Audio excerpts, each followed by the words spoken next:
based on everything you've looked at, everything you know, everybody you've talked to, do you have some kind of personal theory of what happened that night? Oh God. Do you want a personal or a professional opinion? Let's give a personal one. Let's give a Personally, personal. I really feel strongly about investigating Brian Higgins. Okay. Anything, Right. any reason why, or just what the defense brought up, or I just found his response that night to be highly suspicious. And maybe I'll dissect it for you a little bit.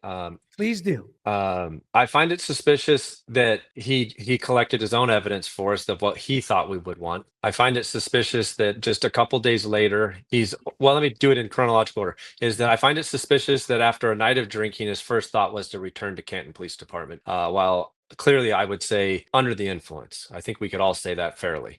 And your first response is to walk around a bunch of other cops after having driven your personal vehicle drunk to the station and do some type of administrative work. I found that initially very suspicious. And one of my things in my report was I think we should look into the nature of Brian Higgins. Does he normally come to the police station between 1 a.m. and 4 a.m. to do administrative work? And if he doesn't do that, why? Is it simply because he thought the weather was bad and he wanted to be helpful? I find that disingenuous. Really, your first thought after a night of drinking was to go move some cars. We couldn't deal with that later. So I thought that I would have liked to seen his access logs to the Canton Police Department, and I would have done an assessment of, is this something that he's regularly done, or has he never come into the Canton Police Department after hours? It's not something he's ever done. Okay, that's okay. That's interesting. We should take this into consideration. I would have got his cell phone records to determine whether or not he truly did provide us all the messages that he said he provided. And I would have done that because during that investigation and in the trial, they learned that he conducted what I say is abnormal, which is to destroy an iPhone 11 that has value, to destroy a SIM card, and then to purposely put them in a remote location that would be unrecoverable to your average person, and not even just be discovered by somebody that might be going through a trash can, right? Like if you were to do it behind a dumpster behind a grocery store, somebody dumpster diving. So he put it in a place that is unrecoverable. And that what's interesting, then it makes the presumption that you still can't recover what's on that phone. I would have investigated whether or not his cell phone records from his service provider are consistent with his statement. Did he go out to that military base?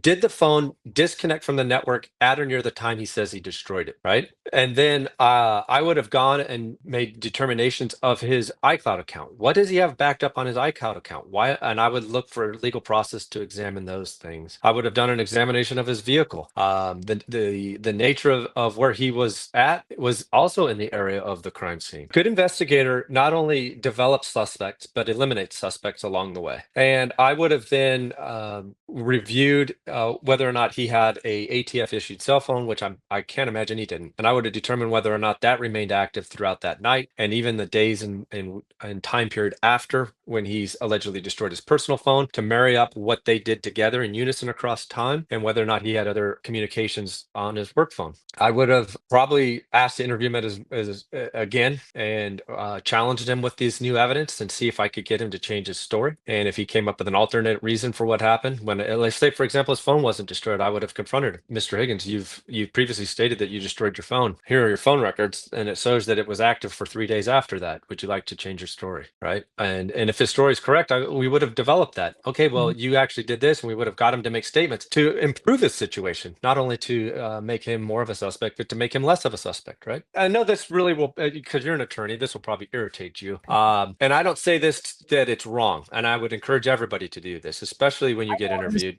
Is it's okay to have an attorney present, and if you don't have one, just say, you know what, I'm happy to discuss with you, but I need some time to consult with my attorney, and I'll get back to you. It's okay to be patient. You don't have to do things when the law enforcement tells you. Don't feel pressured to answer questions, even if you're a witness. Okay, you have a right to counsel, and I fully think exercising that right is a fundamental for everybody. However, I just want you to know that I also find it suspicious. That's it. Agent Higgins, I'm coming to do a witness interview. It's only been 3 or 4 days since this crime. And by the time I get to you in 3 or 4 days, you've collected the evidence you want me to have, and you've got an attorney present. It would have raised my suspicion levels of, why is he doing these things? I need to make sure I do my due diligence to eliminate him as a suspect.